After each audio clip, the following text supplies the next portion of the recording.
നമസ്കാരം. നരേന്ദ്രമോദി മൂന്നാം വട്ടവും അധികാരത്തിൽ വന്നിരിക്കുകയാണ്. സഖ്യകക്ഷികളുടെ പിൻബലത്തോടുകൂടി ഇന്ത്യ മുന്നണിയും തൊട്ടു പിന്നാലെയുണ്ട്. ഇന്ത്യ മുന്നണിയുടെ ഈ വളർച്ചയ്ക്ക് പിന്നിൽ രാഹുൽ ഗാന്ധിയുടെ രാഷ്ട്രീയ വളർച്ചയാണ്. അതിനി പുതിയ ദിശയിലേക്ക് മാറുമോ?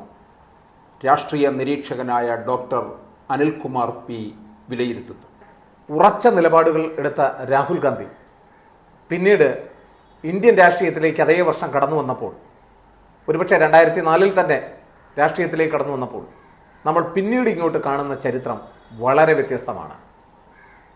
തുടക്കത്തിൽ വളരെ വലിയ നിലപാടുകൾ എടുത്തുകൊണ്ട് ടാലന്റ് ഫണ്ടൊക്കെ നടത്തി പുതിയ യുവാക്കളെ അതിലേക്ക് കൊണ്ടുവന്ന് അദ്ദേഹം നടത്തിയ പ്രസ്താവനകൾ തന്നെ അങ്ങനെയായിരുന്നു. ചെറുപ്പക്കാരെ കൂടുതൽ രാഷ്ട്രീയത്തിലേക്ക് കൊണ്ടുവരുന്നു, കൂടുതൽ യുവാക്കൾക്ക് അവസരം നൽകുന്നു, കോൺഗ്രസ് വളരെ മൂല്യാധിഷ്ഠിതമായ നയങ്ങളെടുക്കുന്നു, ഇങ്ങനെയൊക്കെ പറഞ്ഞുകൊണ്ടാണ് തുടക്കത്തിൽ രാഷ്ട്രീയത്തിലേക്ക് വന്നത്. അവിടെ പ്രാദേശിക നേതാക്കളെ പോലും വിലക്കെടുക്കാതെ അദ്ദേഹം പലപ്പോഴും സ്വയം കാര്യങ്ങൾ തീരുമാനിച്ച് മുന്നോട്ട് പോകുന്ന തരത്തിൽ വരികയും ആ പ്രാദേശിക നേതൃത്വത്തിൻ്റെ പിന്തുണ ഇല്ലായ്മ രാഹുൽ ഗാന്ധിയെ വലിയ അപകടങ്ങളിലേക്ക് കൊണ്ടുചെന്ന് എത്തിക്കുകയും ചെയ്യുന്ന ഒരു കാഴ്ചയാണ് പിന്നീട് നമ്മൾ കാണുന്നത്. പിന്നീട് നടന്ന തെരഞ്ഞെടുപ്പുകളിൽ നമുക്കറിയാം, കോൺഗ്രസ് പാർട്ടിയുടെ സീറ്റ് വളരെയധികം ചുരുങ്ങുന്നതാണ് നമ്മൾ കണ്ടത്. ഏതാണ്ട് 2014 എത്തുമ്പോഴേക്കും കോൺഗ്രസിൻ്റെ അവസ്ഥ 44 സീറ്റായി ചുരുങ്ങുന്നു എന്നുള്ളതാണ്.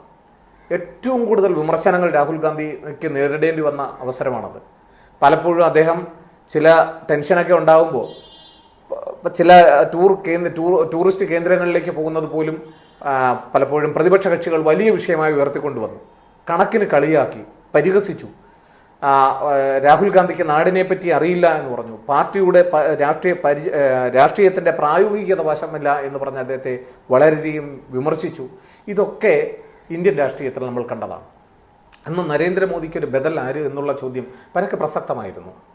പക്ഷേ അവിടെ നിന്ന് ഇങ്ങോട്ട് മാറി 2024 എത്തുമ്പോൾ ചിത്രം വളരെ വ്യത്യസ്തമാകുന്നതാണ് നമ്മൾ കണ്ടത്. പപ്പു എന്ന കളിയാക്കൽ വിളിയിൽ നിന്ന് വളരെ രാഷ്ട്രീയപരമായ തീരുമാനങ്ങൾ എടുക്കുന്നതിൽ വളരെ സന്ദേഹിച്ച് നിന്ന ഒരു ചെറുപ്പക്കാരിൽ നിന്ന് വളരെ വ്യത്യസ്തനായ ഒരു രാഹുൽ ഗാന്ധിയെയാണ് 2024 നമ്മൾ കാണുന്നത്. നരേന്ദ്രമോദി പ്രഭാവത്തിന് മങ്ങലേൽപ്പിക്കുവാനും ശക്തനായ ഒരു കൂട്ടുകക്ഷി സമ്പ്രദായത്തിൻ്റെ നേതാവായി മാറുന്നതിനും രാഹുൽ ഗാന്ധിക്ക് കഴിഞ്ഞു എന്നുള്ളതാണ് 2024 നമ്മൾ കണ്ടത്.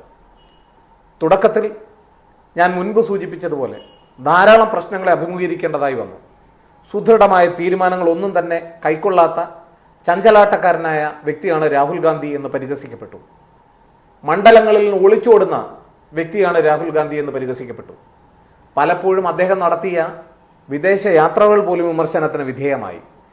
രാഷ്ട്രീയത്തെ എങ്ങനെ നയിക്കണമെന്ന് പപ്പു എന്ന് വിളിക്കപ്പെടുന്ന രാഹുൽ ഗാന്ധിക്ക് അറിയില്ല എന്ന് പറഞ്ഞ് അന്നത്തെ ഭരണപക്ഷം അദ്ദേഹത്തെ കളിയാക്കി.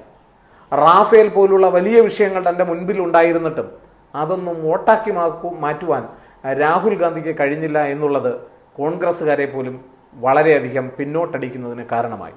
ഒരർത്ഥത്തിൽ പറഞ്ഞാൽ കോൺഗ്രസിൻ്റെ വോട്ട് ചോരൽ അന്ന് വളരെ വലിയ തോതിൽ ഉണ്ടാവുകയും അതിനൊക്കെ ഒരു അവസാനം പഴിചാരപ്പെട്ടത് രാഹുൽ ഗാന്ധിയുടെ നേതൃത്വമില്ലായ്മയായിട്ടാണ് എന്ന് നമ്മൾ ഓർക്കേണ്ടതുണ്ട്. എന്നാൽ അവിടെ നിന്ന് ഭാരത് ജോഡോ യാത്ര ചെയ്ത് മടങ്ങിയെത്തുമ്പോൾ ഒരു കാര്യം വളരെ പ്രസക്തമാണ്. നമ്മളെപ്പോഴും ഗാന്ധിയെയും നെഹ്റുവിനെയും തമ്മിൽ താരതമ്യം ചെയ്യാറുണ്ട്. ഗാന്ധി ഇന്ത്യയിൽ അങ്ങോളം ഇങ്ങോളം സഞ്ചരിച്ച് ഇന്ത്യയെ കണ്ടെത്തിയപ്പോൾ നെഹ്റു ഇന്ത്യയെ കണ്ടെത്തലെന്ന പുസ്തകം എഴുതി എന്നാണ് വിമർശകർ കളിയാക്കുന്നത്. ഇവിടെ രാഹുൽ ഗാന്ധിയോടേക്ക് വന്നൊരു മാറ്റം നമ്മൾ ശ്രദ്ധിക്കേണ്ടതുണ്ട്. ഭാരത് ജോഡോ യാത്ര നടത്തി ഇന്ത്യയുടെ തെക്കേ അറ്റം മുതൽ വടക്കേ അറ്റം വരെ സഞ്ചരിക്കുകയും ഗ്രാമാന്തരങ്ങളിലെ ആളുകളുമായി സംവദിക്കുകയും നഗരപ്രദേശത്തെയും ഗ്രാമപ്രദേശത്തെയും ആളുകളെ കാണുകയും യുവാക്കളെയും സ്ത്രീകളെയും കുട്ടികളെയും കാണുകയും ഒരേപോലെ രാഷ്ട്രത്തിൻ്റെ പൾസ് മനസ്സിലാക്കാൻ ശ്രമിക്കുകയും ചെയ്ത രാഹുൽ ഗാന്ധി പഴയ നിലപാടുകളിൽ നിന്ന് ഏറെ മാറി എന്നുള്ളതാണ് യാഥാർത്ഥ്യം. അവിടെ ഒരു തികഞ്ഞ പ്രായോഗിക മതിയായ ഒരു രാഷ്ട്രീയക്കാരനായി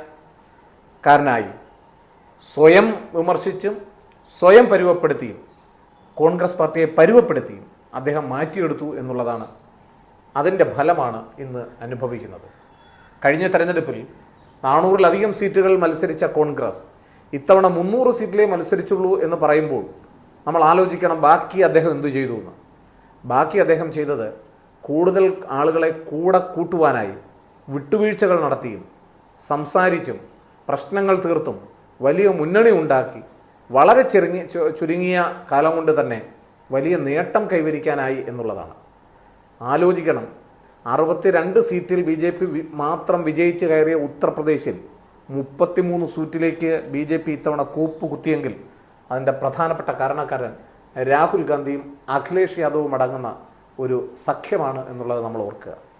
അപ്പോൾ തികഞ്ഞ ഒരു സന്ദേഹിയായ, സംശയിച്ചു നിൽക്കുന്ന ഒരു ഇമ്മച്വറായ ഒരു രാഷ്ട്രീയക്കാരനിൽ നിന്ന് നരേന്ദ്രമോദിക്ക് തുല്യനായ, അല്ലെങ്കിൽ അത്രത്തോളം രാഷ്ട്രീയ കരിസ്മയുള്ള ഒരു നേതാവായി സ്വയം പരുവപ്പെട്ട് വന്ന ഒരു ചിത്രമാണ് കഴിഞ്ഞ ഒരു 10-15 വർഷത്തിനിടയിൽ രാഹുൽ ഗാന്ധിയിൽ കണ്ട ഒരു മാറ്റം.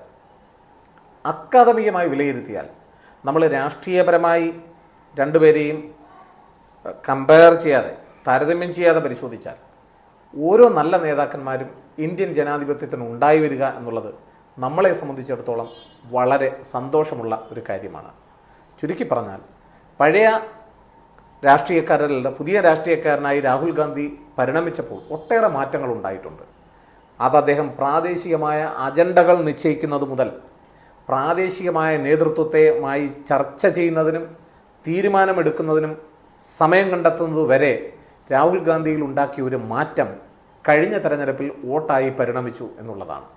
അത് കോൺഗ്രസ് രാഷ്ട്രീയത്തിന് മാത്രമല്ല മുതൽക്കൂട്ടാകുന്നത്, ഇന്ത്യൻ ജനാധിപത്യത്തിന് മുതൽക്കൂട്ടാവുകയാണ്.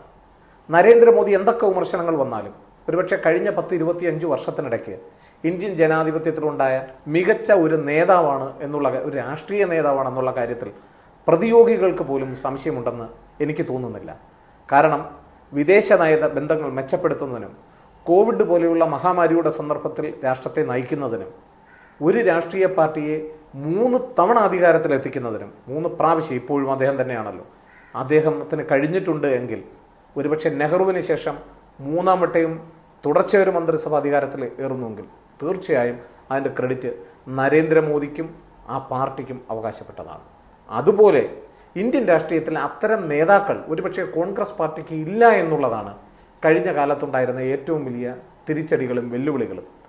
രാഹുൽ ഗാന്ധിയെ അന്നുണ്ടായിരുന്ന സീനിയർ നേതൃത്വം വേണ്ടത്ര ഭംഗിയായി പരിഗണിച്ചിരുന്നില്ല എന്നുള്ളതാണ് വാസ്തവം. അദ്ദേഹത്തിന് പാർട്ടിയിൽ വലിയ സ്ഥാനങ്ങളൊക്കെ കൽപ്പിക്കുമ്പോഴും രാഹുൽ ഗാന്ധി ഒരു പയ്യനാണ്, അതിനേക്കാൾ എത്രയോ വർഷം പ്രവർത്തിച്ച് പരിചയമുള്ളതാണ് തങ്ങൾ എന്നുള്ള ഒരു വിമർശനം പൊതുവേ അവരുടെ മനസ്സിലുണ്ടായിരുന്നു. എന്നാൽ അതൊക്കെ മാറി കാർഗ ഇപ്പോൾ വളരെയധികം കൂട്ടുപിടിക്കുന്ന, സ്നേഹത്തോടെ ചേർത്ത് നിർത്തുന്ന, വളരെ സീനിയർ നേതാക്കന്മാരുടെ ഇടയിൽ പോലും മതിപ്പുളവാക്കുന്ന തരത്തിൽ അവരുടെ മുൻപിൽ കസേര വരിച്ചിട്ടിരുന്ന് തീരുമാനങ്ങൾ എടുക്കുവാൻ പ്രാപ്തനായ ഒരു നേതാവായിട്ടുള്ള രാഹുൽ ഗാന്ധിയുടെ മാറ്റം ഇന്ത്യൻ നാഷണൽ കോൺഗ്രസിനും മാത്രമല്ല, അത് ഇന്ത്യൻ ജനാധിപത്യത്തിന് തന്നെയും വളരെ നല്ല ഒരു മാറ്റമായിട്ടാണ് എനിക്കിപ്പോൾ തോന്നുന്നത്.